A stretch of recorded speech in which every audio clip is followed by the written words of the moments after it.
is going to be my favorite video that I film every month, and that is my August reading wrap-up, which is going to talk about all of the books that I read in the month of August. I read 16 books this month, pretty much keeping up my same average. I read 17 the past 2 months in June and July, but still 16 is great. Like, I'm not really upset about reading one less book. But the only reason why I wish I would have gotten to the 17th book that I was planning on reading is because it was part of my TBR prompts that I drew from my TBR jar. It actually wasn't this one. It was like a smaller one, like a glass one, and then I bought like a legit one. And you guys will see me use this one in my TBR for what I picked to read in September. I forgot to grab a tissue. I always forget to grab everything. But most of the books that I read this month were ones that I really wanted to get to, or they were ones that I wanted to read before the summer is kind of, coming to an end.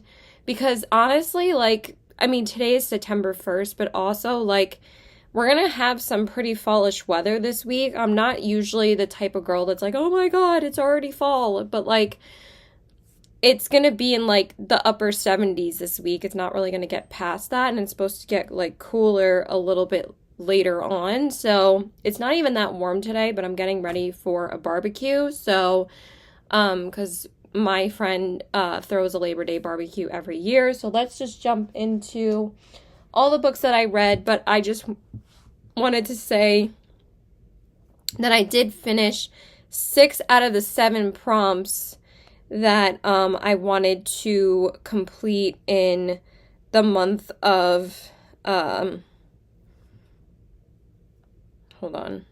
month of August. Can I speak? I'm just writing something down really quick. So yeah, I fulfilled 6 out of the 7. The only one that I didn't get to was out of my comfort zone. I did high fantasy. I did 5-star on Goodreads, dragons prompt, summer romance, smutty prompt. Where were the other 2? Wow, Caitlin, good job. New author to me. And I don't know why I can't remember the last one. I really can't remember the last one. What is wrong with me? I'm going to have to look it up. Never mind. I said all of them. So let's just jump right into it. So, ow, Jesus, ow. Can I pick this up? Lord Jesus Christ. Okay, so the first book that I read in the month of August was A Fate Inked in Blood by Danielle L. Jensen. This was one of the books that I got as one of my add-ons in Book of the Month. I actually have been working through my books that I got in Books of the Month, so I'm very happy to be getting through them. I now have finished 4 out of the 7 books that I've gotten from Book of the Month, so I think that's pretty good. And this book was great. This was such a great way to start out the month. This was just it's book 1 in the Saga of the Unfated series. The second book actually was announced to come out next year, but she just released the cover artwork this past month. So very excited for it, but it doesn't come out until May 2025. I feel like it's quite a while off.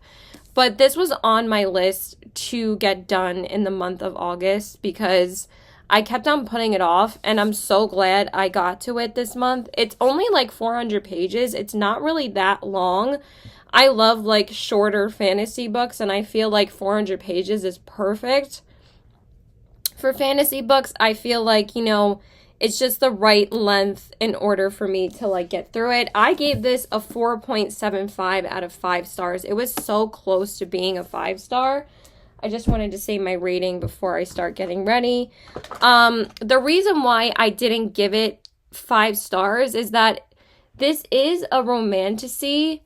And I just didn't feel like there was quite enough romance, but I did really love the slow burn buildup of the romance between the 2 main characters. But there was kind of a bunch of reasons as to why they shouldn't be together. The main character name is Feyre. Is it Freya? No, it's Freya. I'm pretty sure it's Freya. And I just love her. I think that she's such a total badass, but also like she kind of goes through like a self-doubt phase a lot throughout the books. I mean throughout the book, because you know, she possesses a great power, and she actually I think women are only allowed to possess power in this world. Correct me if I'm wrong. But actually, I think the other main character, why can't I remember his name right now? He possesses some type of power, but women are pretty much a stronger sex to possess power. And basically, she's like a kingmaker. Like, if anybody possesses her power, pretty much will like be unstoppable. But what made this book so interesting was like all of the Norse mythology in it, and it was pretty easy to understand for me because I know like Thor and Loki and all of that, because you know, I have seen the Marvel movies, but they do mention those two gods pretty often in this book.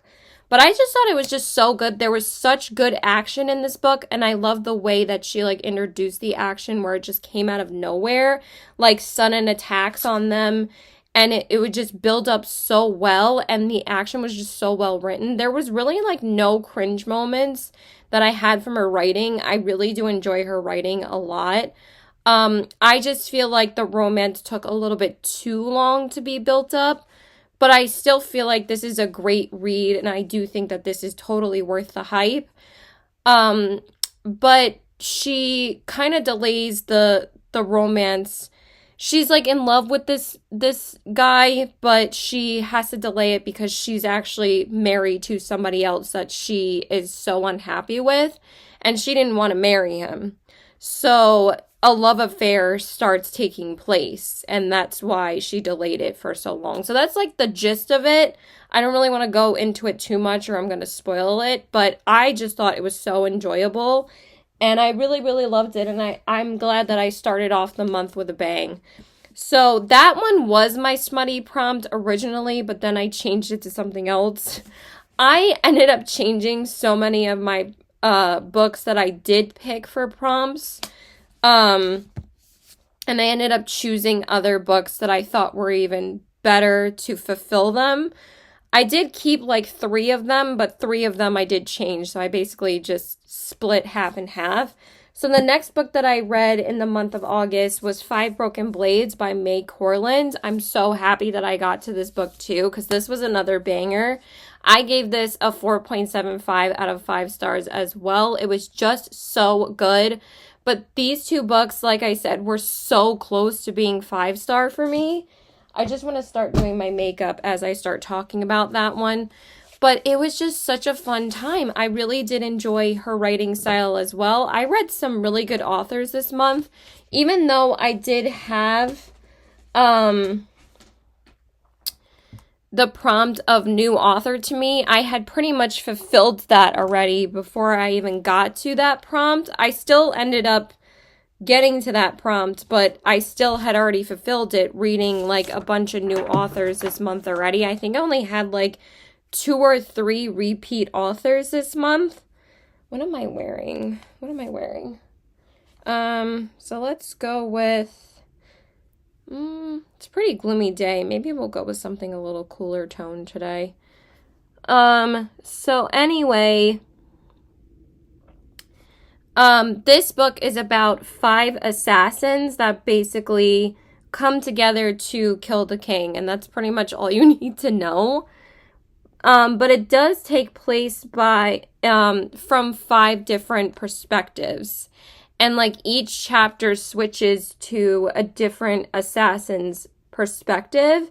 And some people thought while they were reading this, it was kind of confusing to follow. It was a little confusing at first for me, but then after a little bit, it was pretty easy to follow, to be honest.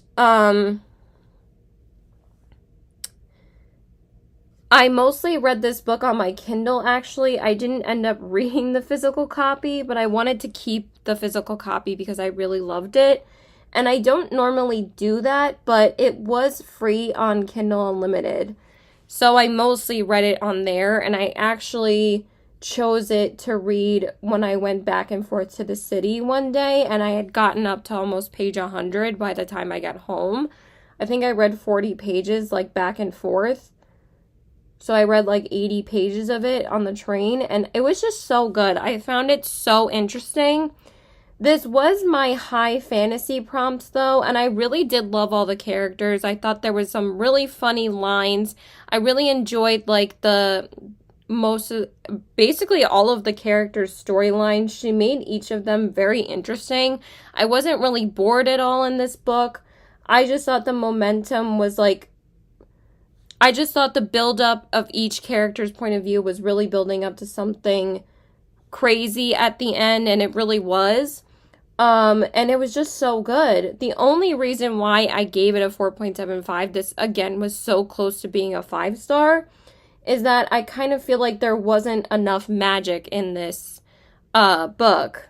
I'm like, if it's a high fantasy book, I expect there to be like a lot more magic and fantasy elements, but I found that A Fate Inked in Blood had a lot more magic in it, but not enough romance. So I feel like they both, like, fulfilled my needs in, like, two opposite ways. But you know what? It was still great. So I really had a great time reading it. But there's also, like, a specific reason as to why magic doesn't exist in this world. And that's pretty much why, you know, they can't weld magic. So at least, but I felt like she didn't really, like, go into the reasons enough. She kind of just, like, mentioned it as, like, almost kind of a throwaway line. And I'm like, don't you think you should have went into that just a little bit more? So that was, like, really my only issue with it. Everything else I really did enjoy. There was some romance. There was, like, mention of some smuttiness, but it didn't bother me at all. I still think it was very well written, and I had a great time reading it. So that's, you know, the important thing is having a great time and having a fun time. That's all that really matters when you're reading. It doesn't necessarily have to be 5-star. But then after this, I found some incredible books, the next 3 books. But honestly, I feel like the first half of the month and the first 6 books I read this month were probably my favorite books I read this month. And I was still in the mood for fantasy. Like, I was in the mood for so many fantasy books this past August, and I think the reason why is because I hadn't read too much fantasy in June and July. So all I wanted was fantasy for, like, the first half of the month. So the next 2 books that I read, I'm going to talk about these 2 together because they're part of a duology. So I read the Song of Silver Flame Like Night duology by Emily Wen Zhao, and the first one is called Song of Silver Flame Like Night, and the second one is called Dark Star Burning Ash Falls White. Look at these covers. Aren't these freaking stunning? They are freaking stunning. I love them so much. And these books really did. I had a feeling that these were going to be bangers, but I didn't know that I was going to love these books as much as I did. I knew they were going to be good, but these were fantastic. I gave these both, I actually originally gave this book a 4.75. It was so close to being a 5-star again, and I'm like, I really just want to make it a 5-star. And then after I read the second one, I rounded up this one to be 5 stars, and I gave both of them 5 stars because this, oh my god, this world, this high stakes fantasy ride that you go on in both of these books were absolutely fantastic, and I loved both of these books so much. So the main character's name is Lan, and the male main character's name is Zen.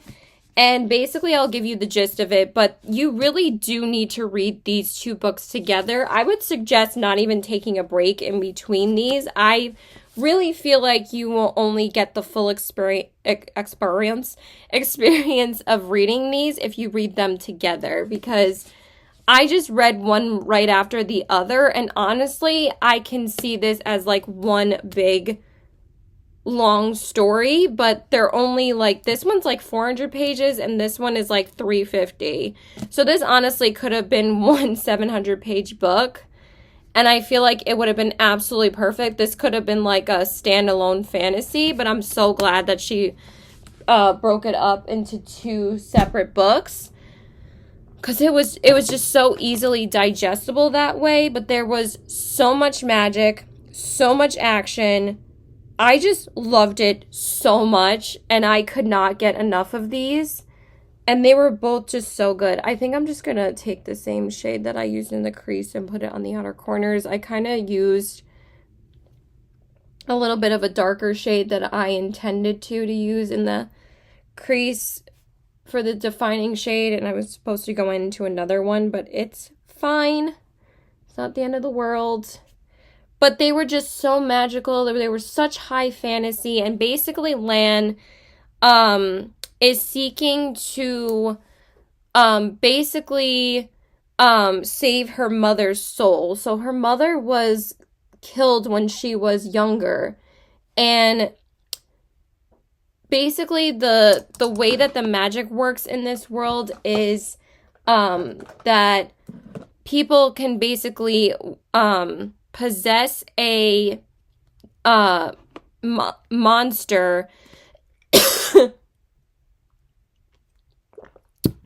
but like certain types of magic are actually banned from use if you do weld like a monster. It's basically like a demon monster. Like, she possesses the power of welding like the most powerful monster, which is obviously a dragon.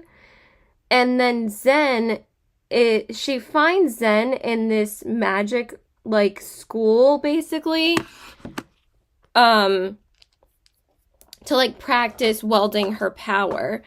And he is, basically her teacher. I need to grab a tissue. Just give me a second. So, let me just check the messages really quick.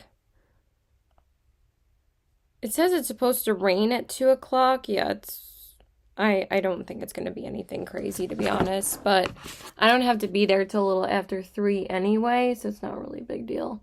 So, Zen possesses, teaching abilities for her to weld her power, but as the story goes on, you find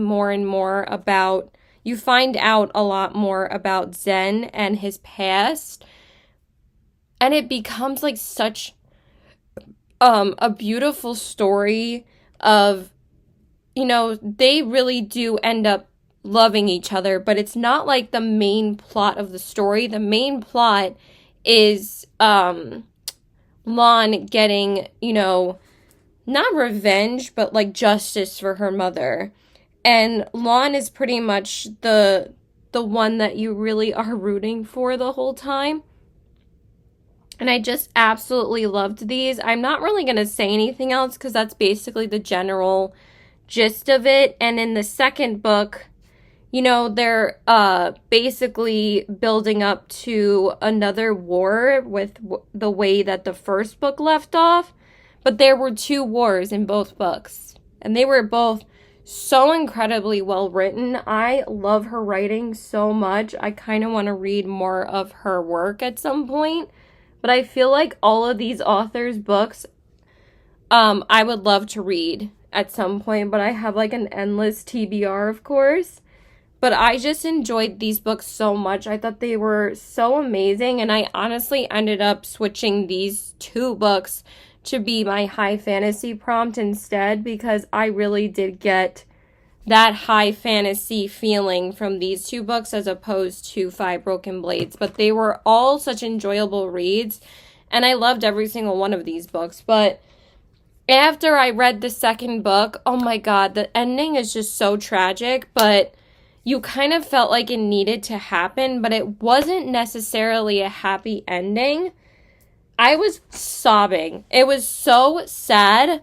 But she wrote it in such a beautiful way, and also, again, it's just so tragic that I had a feeling it was kind of inevitable for this character to not be able to survive. Because there was too many things that happened that basically you knew that they were going to end up being killed. But it was just so good. I loved these books so much. I don't know if there's supposed to be another one. There's like nothing announced on Goodreads or in the works. I think that most people think that this is a duology. That's basically, I think that's what it said on Goodreads, or I think online, is that it's just a duology. So I'm hoping I at least completed a duology this past month, because I ended up not getting to Shatter Me this past month.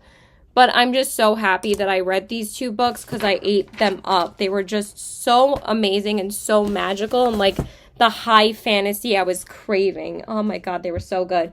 But then I felt like I needed a little bit of a break from the high fantasy after reading those two, because again, they did have quite an emotional impact on me. So I was like, but then this one did too. But this book, oh my god, I loved this book so much. And I was like kind of feeling a little bit reading slumpish after finishing the first 4 books that I talked about, because I still wasn't really feeling like picking up physical books and reading them. And I just feel like the one book comes along where you're like, oh my god, like all I want to do is read. So then I decided to read The Spell Shop by Sarah Beth Durst. I had just picked this up like 2 days before I decided to read it. And this was a 2024 release. I think it had come out that week, or maybe like a week before I picked it up. And I absolutely loved this book so much. This was basically the book that got me back into reading. I ate this book up and I finished it in like 2 days. I just loved it. So the main character's name is Keela. I love her name so much. It's Kiela, Keela. Just love it. And the male character's name is Kaz. And I'm going to try and sum this up as easily as possible, because there's just so much in this book that I absolutely loved. I gave this a 5 stars. I just loved this book so much. And it's just so pretty, and I love it. So, like, I really wanted to give cozy fantasy another chance. And I felt like that was going to be the book that got me into cozy fantasy, because I hadn't tried to read cozy fantasy, and my first and only cozy fantasy book was Encyclopedia of Fairies, and I really was not a fan of that one. I found it incredibly boring.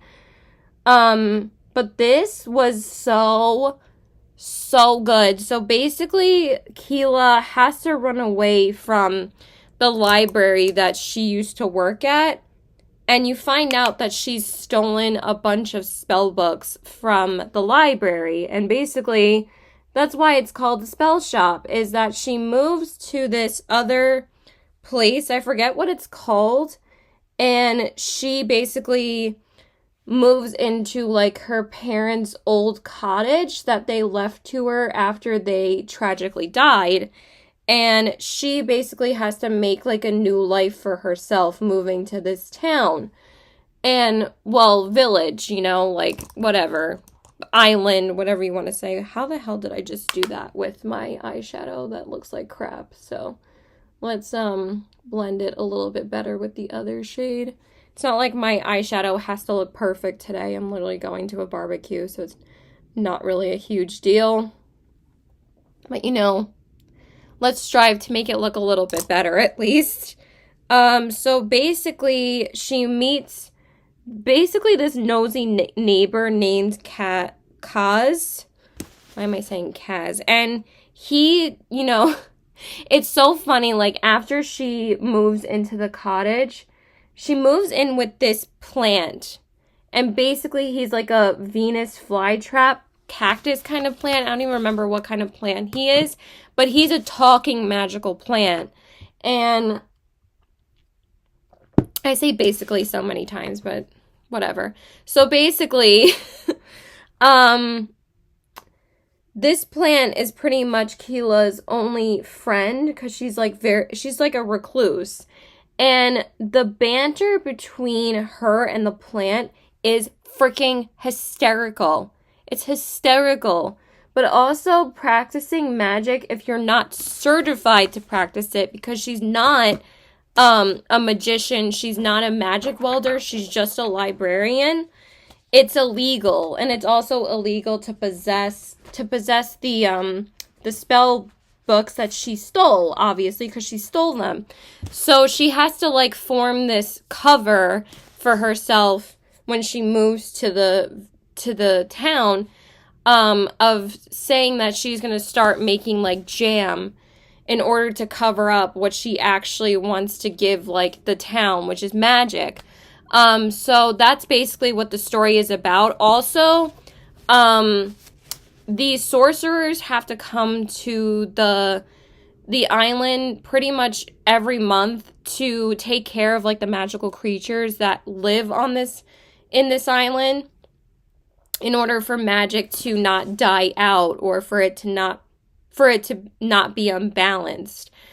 But Kaz is pretty much like the caretaker of like the magical creatures, and he like stumbles upon he lives like right across from her when she moves into her cottage, and she thinks he's like a nosy neighbor, so he like comes to the cottage at one point, and he just lets himself in because he's been upkeeping like the outside of this house a little bit. Like he just checks on it, but he's like, oh, somebody moved in? What the hell? Like no one's lived here since her parents died. So he comes in, and she's like, oh my God. Like she was like sleeping in the bed, and she's like, oh my God, is there an axe murderer here? And like the whole time she's thinking like, well, he's nice for a murderer. It was just so funny, and like the plant was like freaking out to her, and it was just hilarious.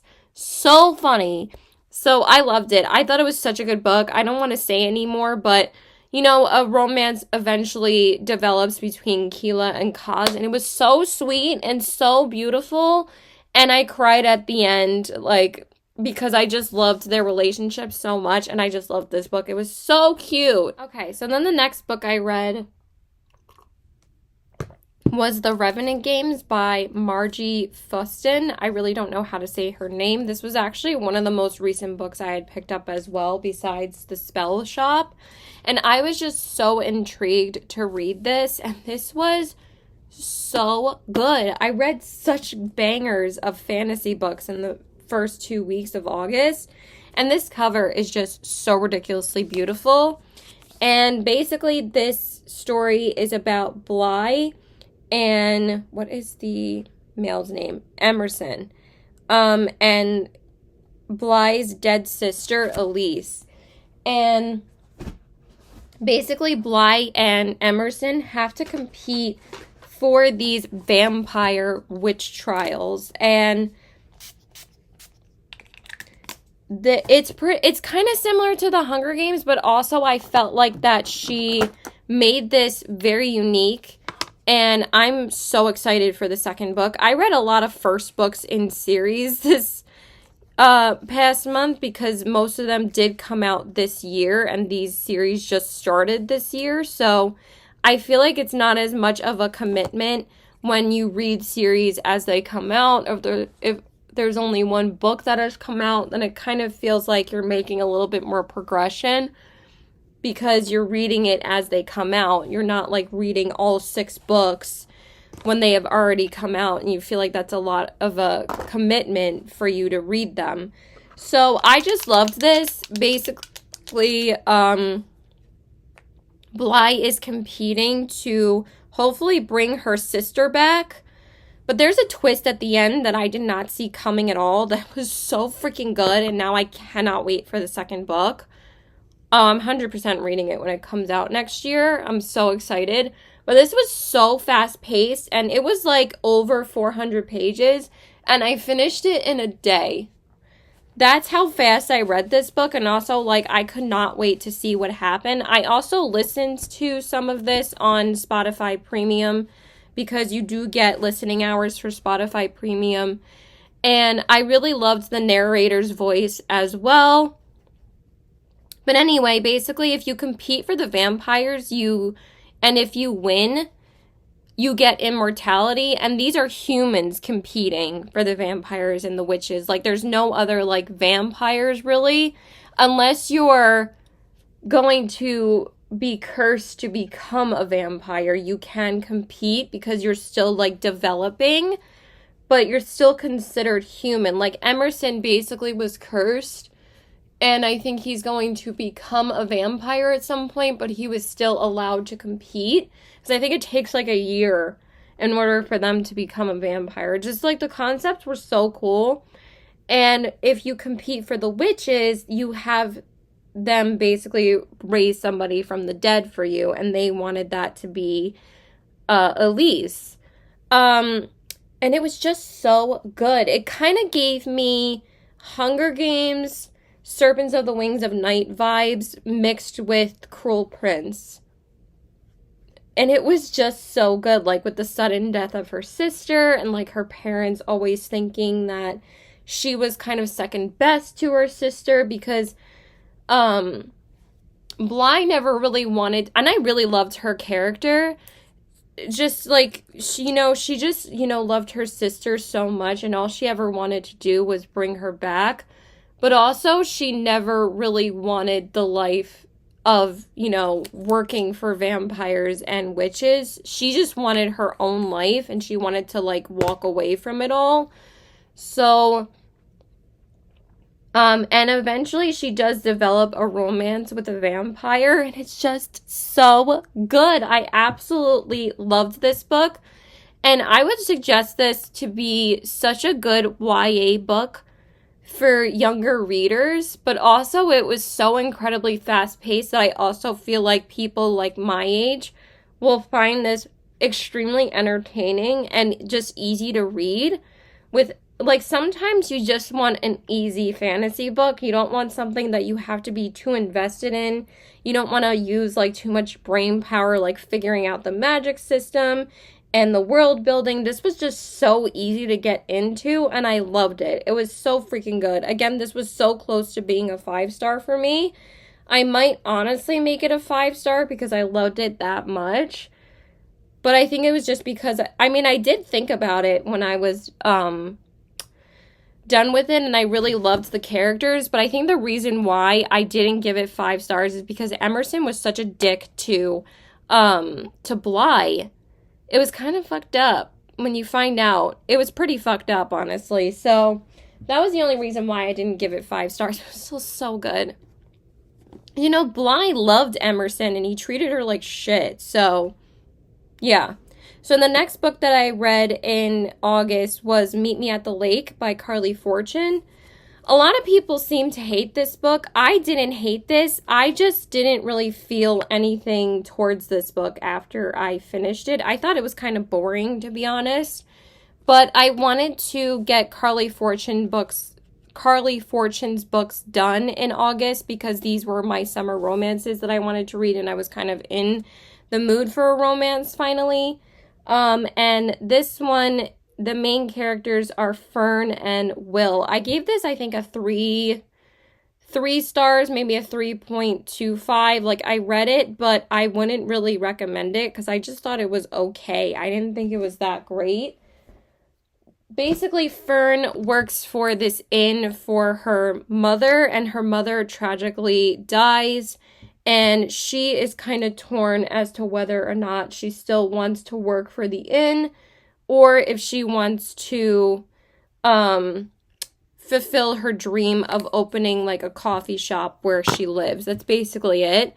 And Will it's kind of similar to Every Summer After, but I actually think Every Summer After was a much better written book. Just the last 50 pages of that book is kind of really messed up, but I do think that Every Summer After is actually Carly Fortune's best book. It's just that cheating trope that really like rubbed me the wrong way at the end, but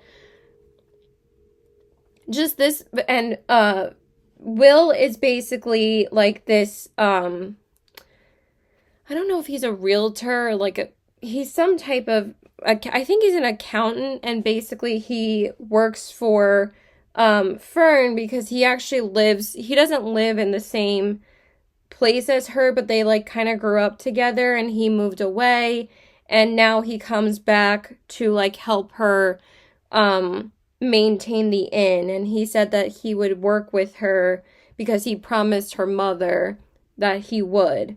And basically they develop a romance, while they're working together. And also it's pretty similar to Every Summer After because you try to discover the reason as to why they broke up in the first place, and that was pretty similar to what happened in Every Summer After, as to why they broke up when they were, younger.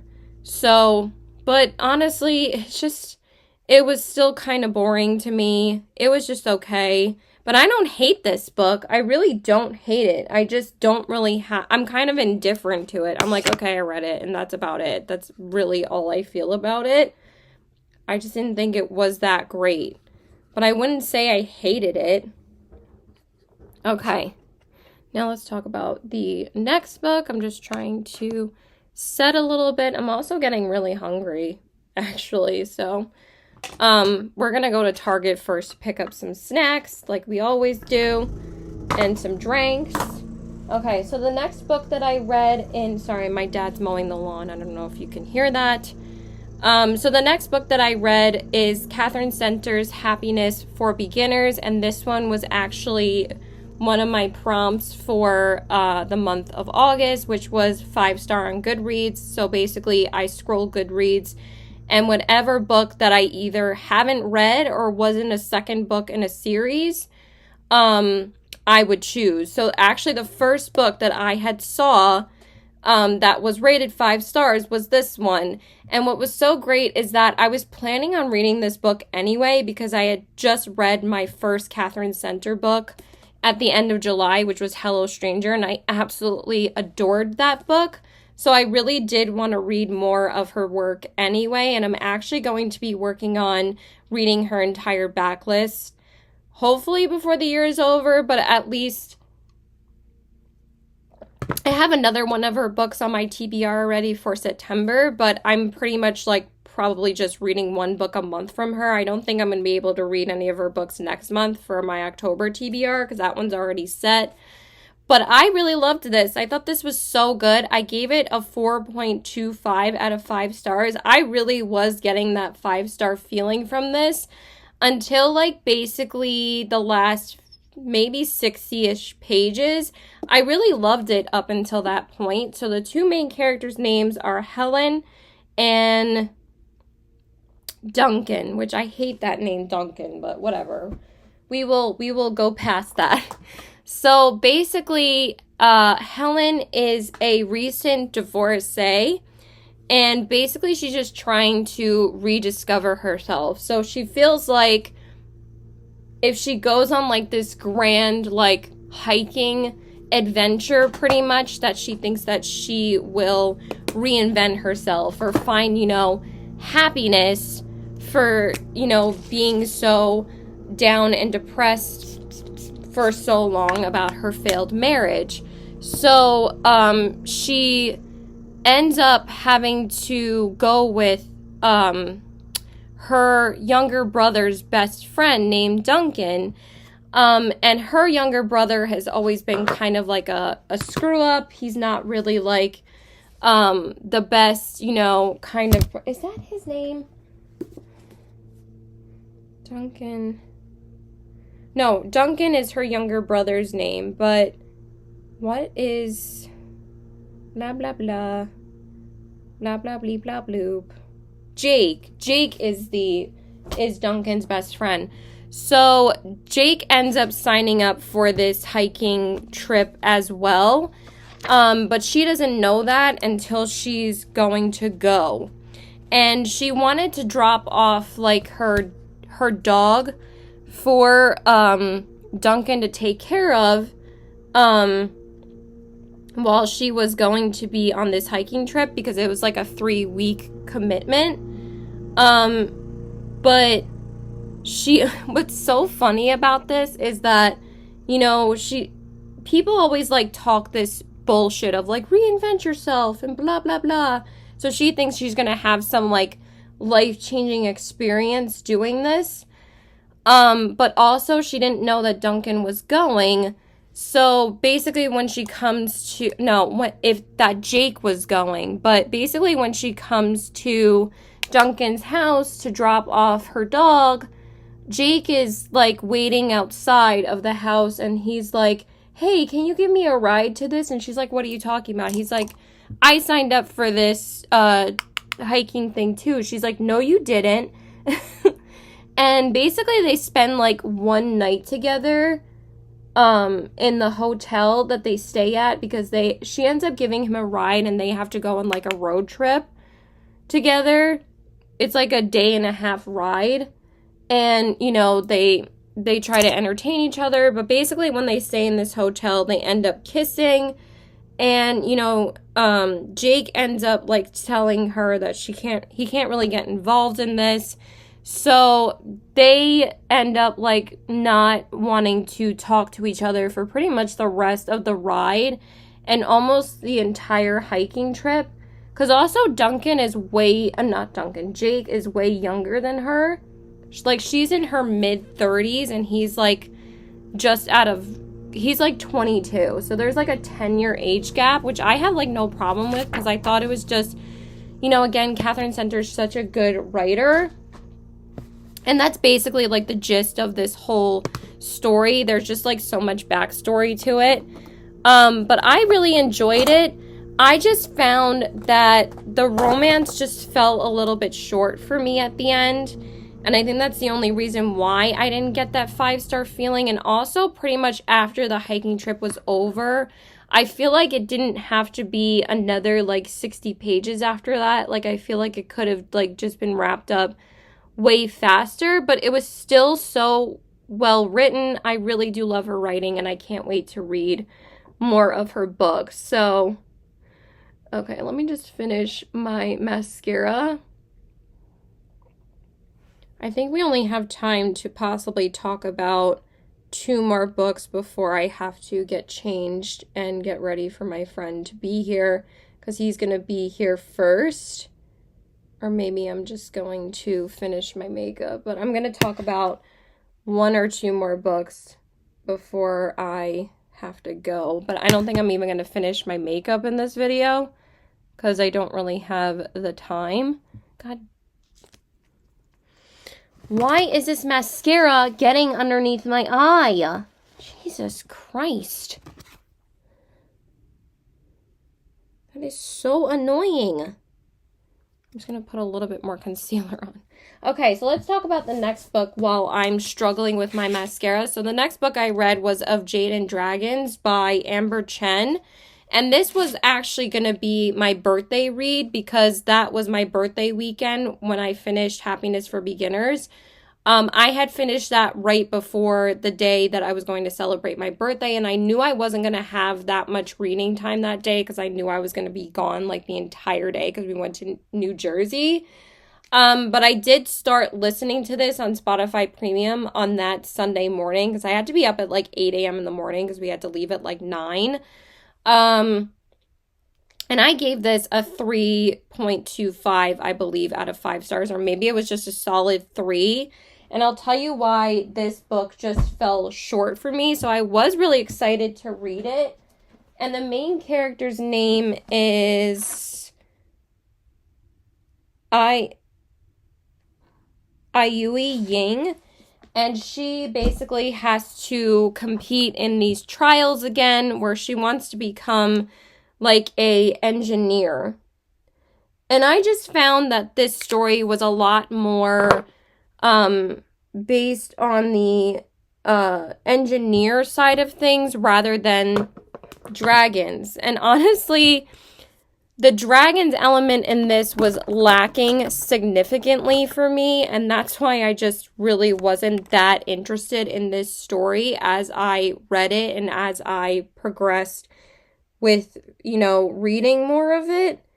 And it just kind of fell short for me. Basically, she tries to seek answers as to why her father was murdered And then she keeps on finding more and more about like what her father actually kept from her when he was alive. Like he had like a bunch of secrets that he would never really tell her, and she like keeps on discovering things about him throughout these trials and throughout like the story. And also there's a prince that is competing in these trials as well, and his name is Jesus.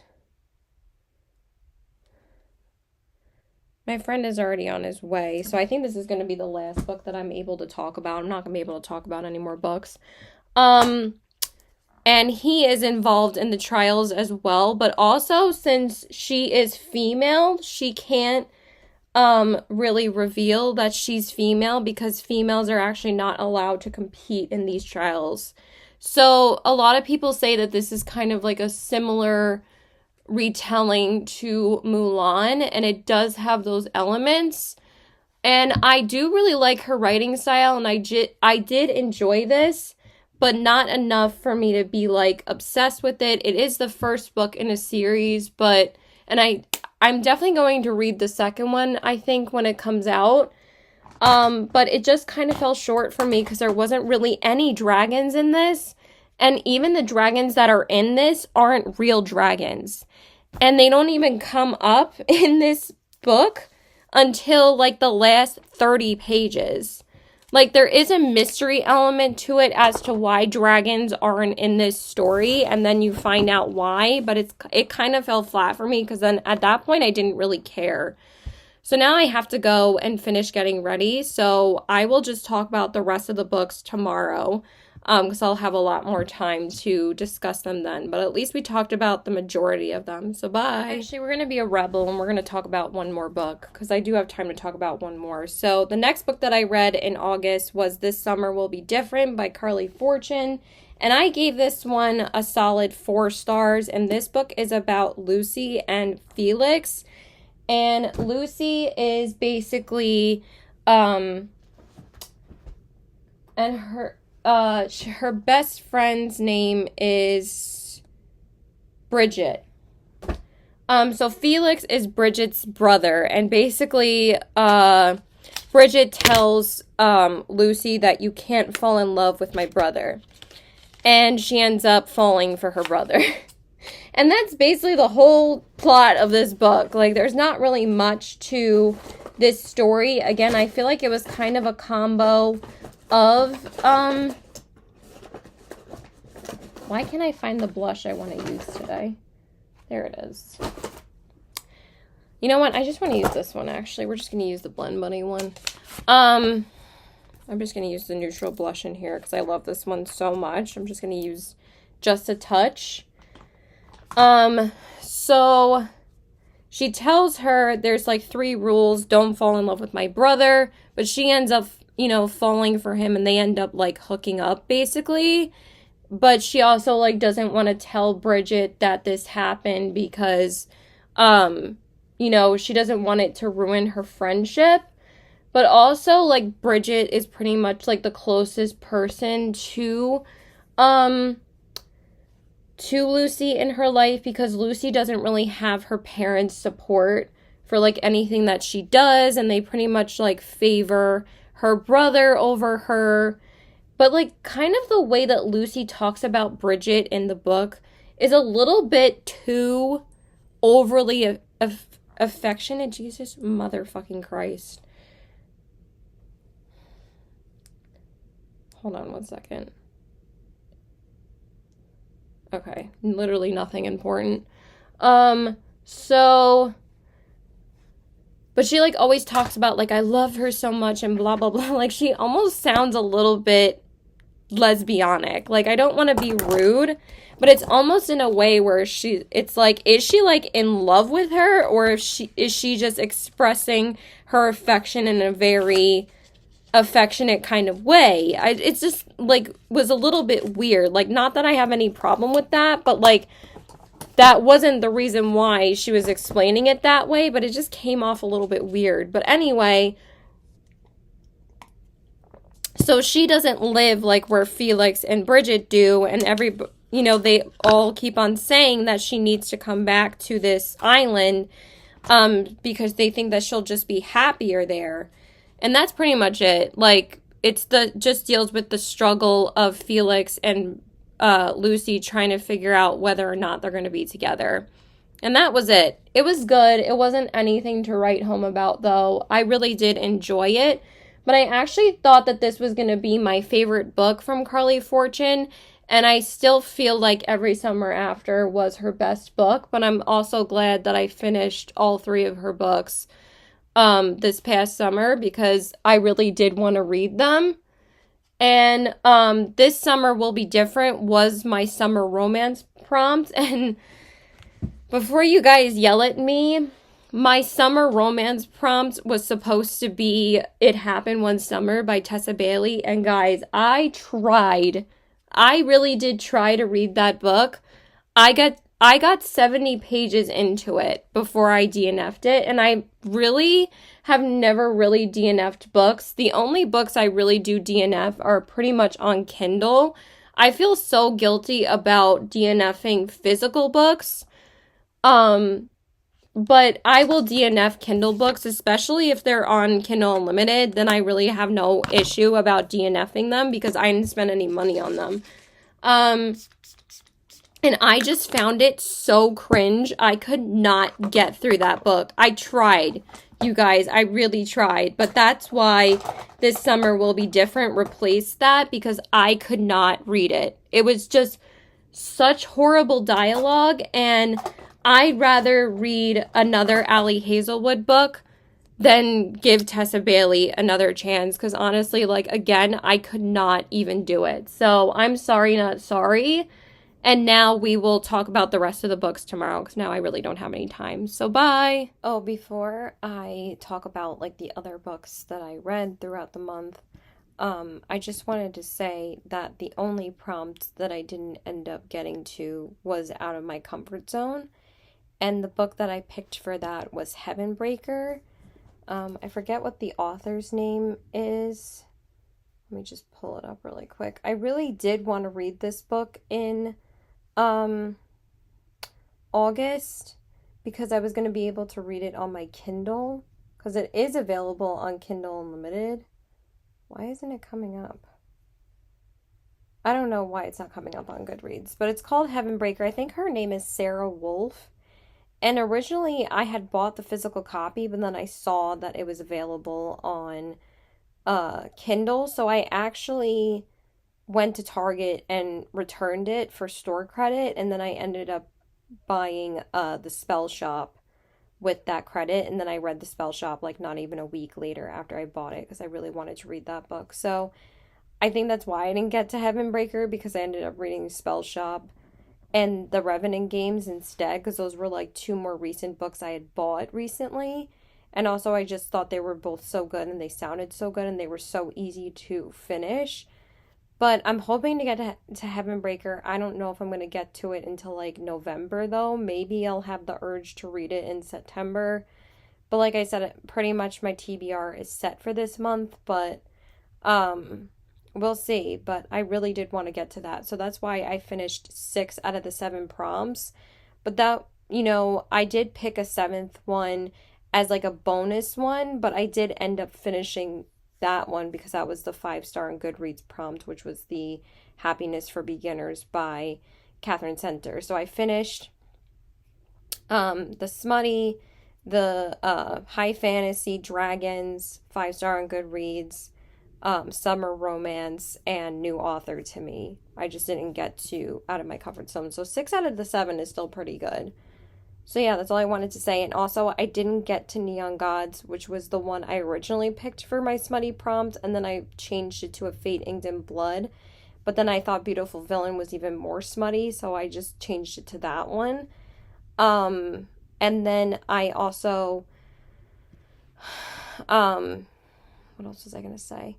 I changed the summer romance one from It Happened One Summer to Summer Romance because I thought that one just was really just so stupid that I changed that one. And I think all the other ones I kept the same. New author to me.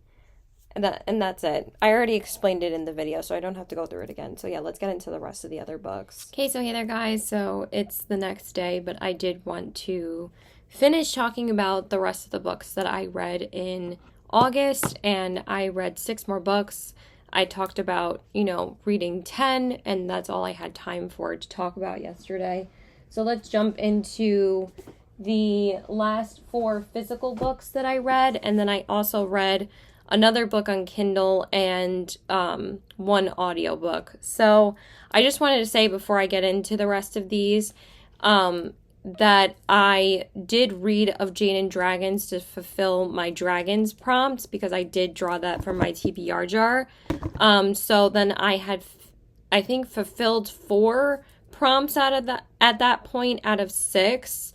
But I did draw 7 last month, but for this month of September, I only drew 6, because I feel like 6 is a good number, and most people usually draw 6 because you don't want to be like completely locked into like just those prompts. Like sometimes you just want to have the freedom to pick what you want to read. Like sometimes you don't feel inspired to stick to your full TBR. Sometimes you just want to read what you want to read. So but yeah, I just wanted to say I did read that for my dragons prompt, and also because I really wanted to read a dragon book, but that one just didn't really do it for me. So the next book that I read after I read, what was the last one that I talked about? I think it was This Summer Will Be Different. Yeah. Which was, again, my summer romance prompt. Then I read this one, and I kind of like tried to work on the rest of my July TBR in August. So this book was actually on my TBR in July, and I ended up reading it in August, because in July, I pretty much stuck to my full TBR. I just did not have enough time to finish it. Like A Fate Inked in Blood and 5 Broken Blades, those were both on my July TBR as well, and I just moved them to August so I could read them.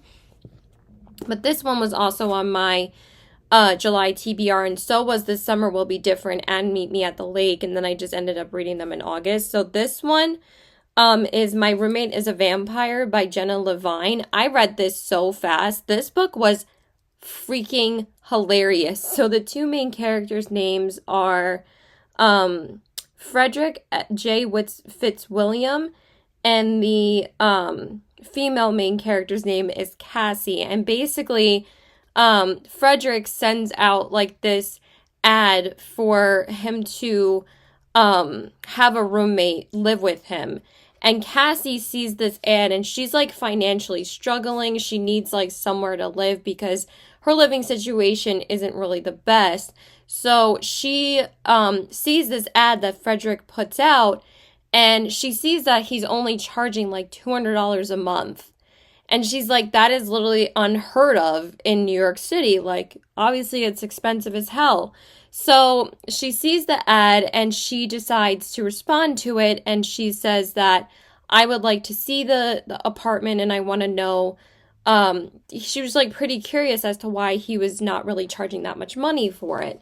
So so he responds to her, and he says, my hours don't work for the day because my job requires me to be like on the night shifts. So he says like you can only come by during like the evening hours, like 7 p.m. or 8 p.m. or something like that. So she's like, okay, that's a little weird, but whatever. So she ends up checking out the place, and she's like, I'm moving in. I think that this sounds like a great setup. But then after she moves in, he only wants to communicate with her by using letters, and that's basically the only way they communicate with each other. But she ends up being like more intrigued and curious about what Frederick is about. Like, what does he do for a living? Why is it that he can only come out at night, you know? And then there's like this one point where she comes back, I think, or she hadn't left. I think she comes back to like grab a snack or something for like her night shift at like the coffee shop that she works at, because she works at a coffee shop, and she's also a librarian.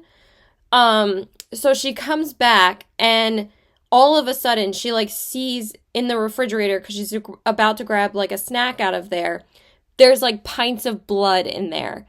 And she like drops like whatever she's holding, and she's like, what the fuck is this? Like, is this guy really a serial killer? Because even before she like moved in, she was talking to like her gay bestie about, is this guy really a serial killer? So that's basically what the book is about, and I don't really want to talk any more about it because I feel like it's a little spoilery then.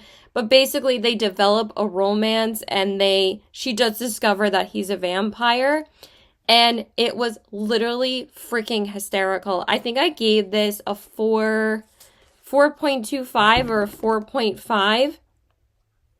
It was actually really close to being a 5-star for me, but I just had such a fun time reading this, and I think her writing is fantastic. I think that she's hilarious, and there's actually a sequel coming out in like 2 weeks, and I'm definitely going to be reading the second one. So I'm so glad that I read the first one in August, because the second one literally comes out very, very soon. So I really loved this. I thought it was such a fun time. I'm just trying to see what I actually rated it, because I know I gave it a 4 stars on Goodreads, but I just want to know if I'm pretty sure I rounded it up. Yeah, I gave it a 4.5. It was just so freaking good. I loved it. Okay, and then the next book that I read, which actually fulfilled my smutty prompt for August, was Beautiful Villain by Rebecca Kenney. And for some reason, I was just really intrigued to read this book, but I'm actually about to leave to go to Barnes & Noble to return this book, because I'm still in the 30-day window for me to return this. But it is such a beautiful cover, and I love like the sprayed edges of this and everything. And I think I'm going to come back later and talk about the rest of the books, because I really need to get going, because the Barnes & Noble that I go to really isn't that close to me. They're literally opening a Barnes & Noble like 3 weeks from now. That's literally going to be 5 minutes away from me. But I can't wait to return that book then, because that'll be like way past the 30 days. But I was just really intrigued on this because I think this cover is absolutely stunning.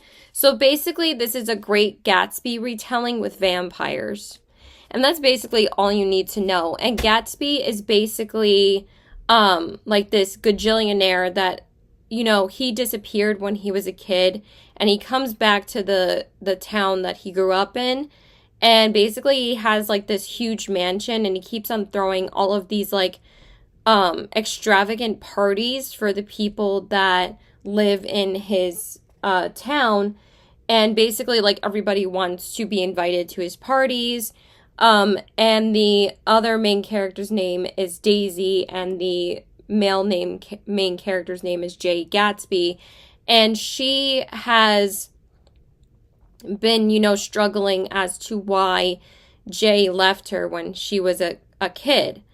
And then he all of a sudden reappears after disappearing when they were kids, and they used to be like best friends growing up.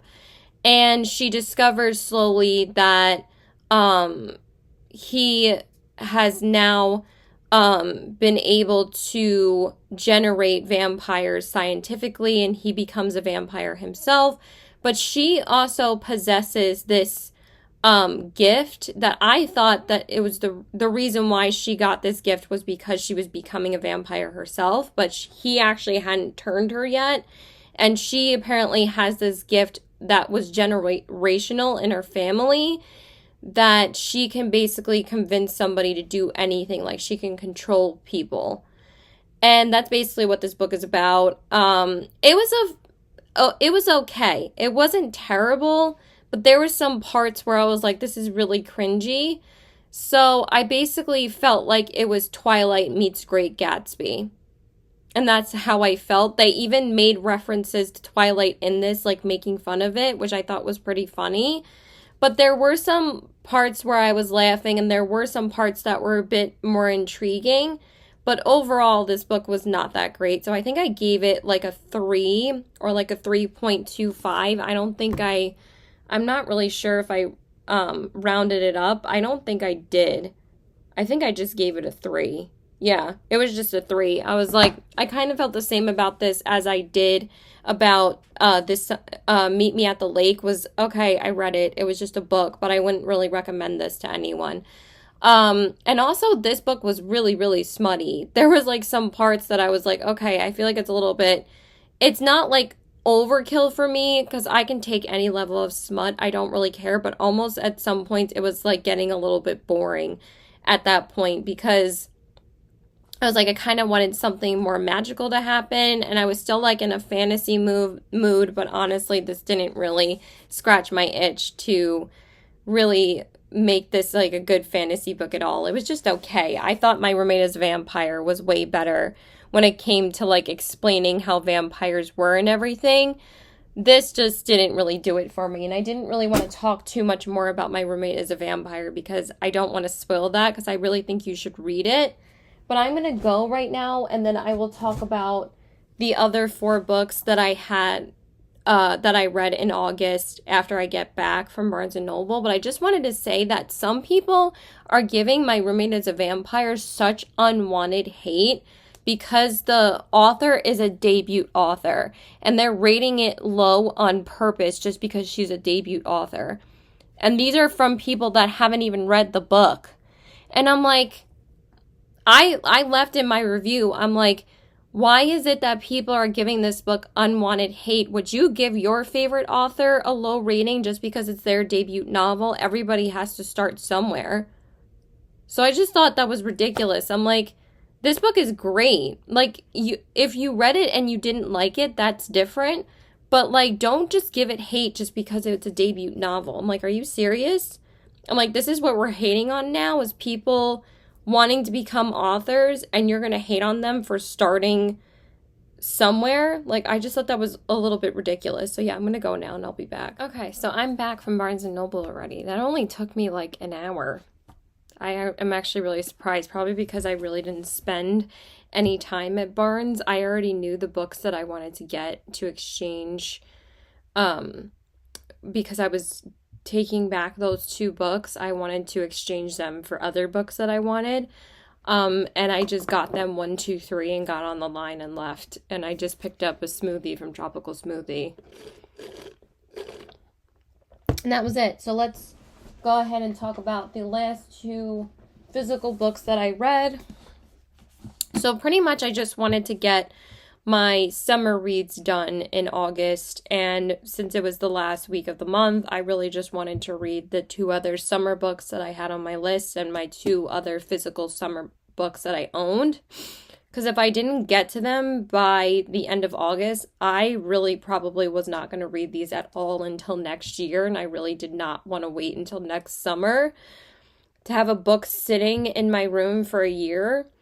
I really don't like that, So the next book that I read was Mary Kay Andrews' Summers at the Saint, and this one was like a summer murder mystery.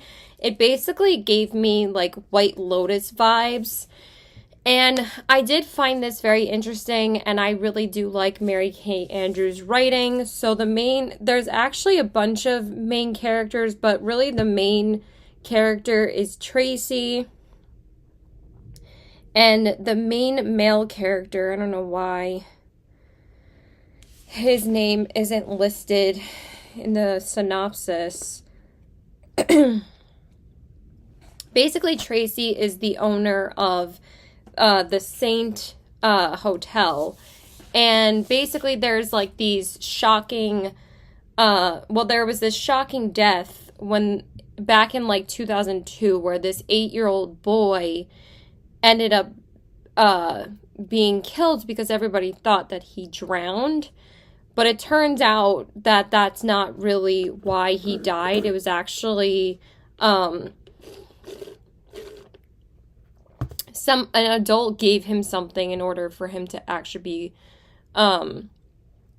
caused to pass away. And basically, like, Tracy and like some of the other people that work at the Saint think that there was a lot more behind his actual death than what everybody, thought it was, which they thought that he drowned. So that's basically what this is about. And at first I thought she was like setting up like the suspects in the beginning, and I was like, oh, we're getting like multiple different characters introduced, but I was never once confused, which I really did like about her writing. But I gave this I think a 4.25 out of 5, or maybe just a 4 stars. But 4.25 because it was a solid 4 stars, because what I thought is that I just found some of the like murder mystery aspects of this very predictable, but I really liked her writing. But like it really wasn't hard to figure out like who was behind it. And for me, like for a murder mystery or a thriller, for it to be like more intriguing for me, I have to be like more shocked, or there's like a twist, and there was like a few twists in this, but again, like it wasn't really anything that you didn't see coming, but it was still really well written. And I really do want to read more of her books. So I really did enjoy this. That's basically the plot of this. I'm not really going to give anything else away. Also, the main male character in this, he like works as like a landscaper for the hotel. And Tracy ends up developing like a relationship with him. And he is actually working at the hotel so he can uncover more of what happened to his brother, because the boy that ended up drowning ended up being his younger brother, I'm pretty sure. So he is like basically working as like he's not really an undercover cop. He's just like trying to uncover what happened to his brother back in 2002, and that's basically it.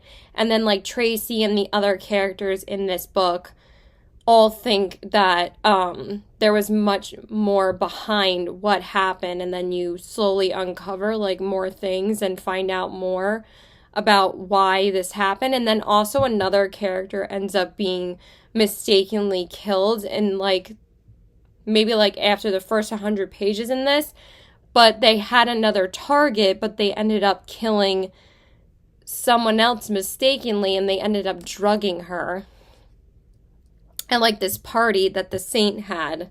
So yeah, it was still really good. I really liked it. So that's basically the gist of this.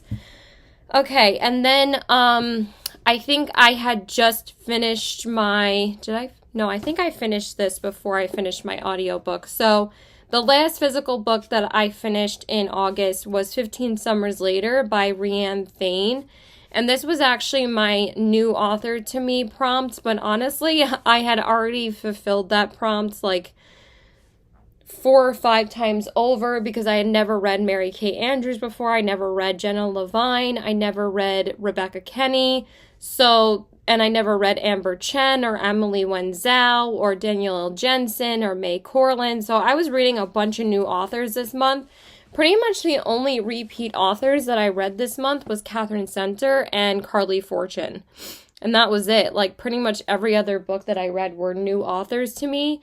And Jennifer Lynn Barnes, which I'll get to that at the end. And Chloe Walsh. So anyway, this was the last book that I finished in August, and this book was fantastic. This was a 5-star read for me. And what's funny is that I always end up finding like my favorite books either maybe like towards the beginning of the month or at the very end of the month. I was like, I just want something more than a romance, and this definitely gave that to me. So basically this book is about 2 sisters named Ava and what's the sister's name? Madison. And Madison works with this vet named Luke. And Madison basically lives in the town where this takes place. And Ava is Madison's sister, and she doesn't live in this town anymore. She moved away to the city. And what happens is that Ava writes like this tell-all book about what happened to Madison and Ava when they were children. And basically, her parents, especially her dad, started going pretty much crazy, believing like conspiracy theories, and he joined this cult and everything. And then he made Ava and Madison join this cult and basically wanted them to marry like a cult member that was like 30 years their senior. So Ava was actually forced into a marriage of a man that was 30 years older than her.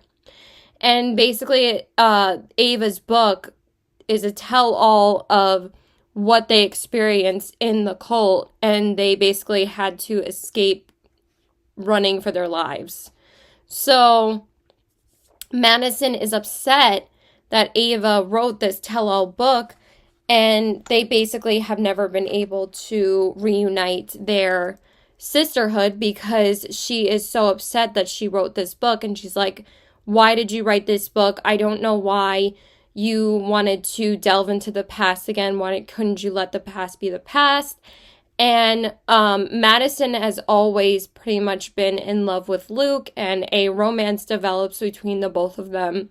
And then Ava is actually going through a lot of problems with her husband because she never told him the traumatic experiences that her and Madison went through when they were in the cult, and he didn't discover what actually happened until she wrote this book and after he read it. So that like caused him to be like, I don't really understand why you could never tell me. But then there's like so much multi-layered reasons as to why these characters are the way they are. And that's why I loved this book so much. Her writing is fantastic. I think she was my favorite writer this month besides Chloe Walsh, because I love Boys with Tommen, but this was a banger. I loved this book. It was so good. I loved this book so much that literally when I finished it, I sobbed for like a full 5 minutes because I couldn't believe how beautiful this story was written. I just love her writing so much, and I took so many pictures of quotes in this book because like every chapter she starts off with a quote from the book that Ava wrote in the story. And I'm like, I feel like this could be a book. I feel like Rianne Thames should write this book, and it would be amazing. It's called Ghost Lake. And let me just read one of the quotes. It says, in this abyss of shadows, the cold granite walls press against my back, and the stale, oppressive air suffocates any hope of escape. I can feel the dampness seeping through the thin fabric of my clothes, clinging to my skin like an unseen adversary. Like, I would read that book. I'm like, she needs to write that and publish it. And be like, it's kind of like an interconnected book to this. I'd be like, it would be like a companion book to it. It'd be amazing. Okay, so that's everything as far as my physical books go. So I think I read 14 physical books. Actually 13, because I read 5 Broken Blades mostly on my Kindle. So then after I finished 15 Summers Later, where's my phone? I ended up finishing my audiobook, which was Redeeming 6 by Chloe Walsh. And basically this is the second book in Joey and Aoife's story. And basically it just takes you through the traumatic events of Joey and Aoife's relationship. But everybody pretty much calls Redeeming 6 Joey's book, and it really is. And the reason why I loved these books as much as I loved Johnny and Shannon's stories, this is the cover for Redeeming 6. And of course I gave it a 5 stars because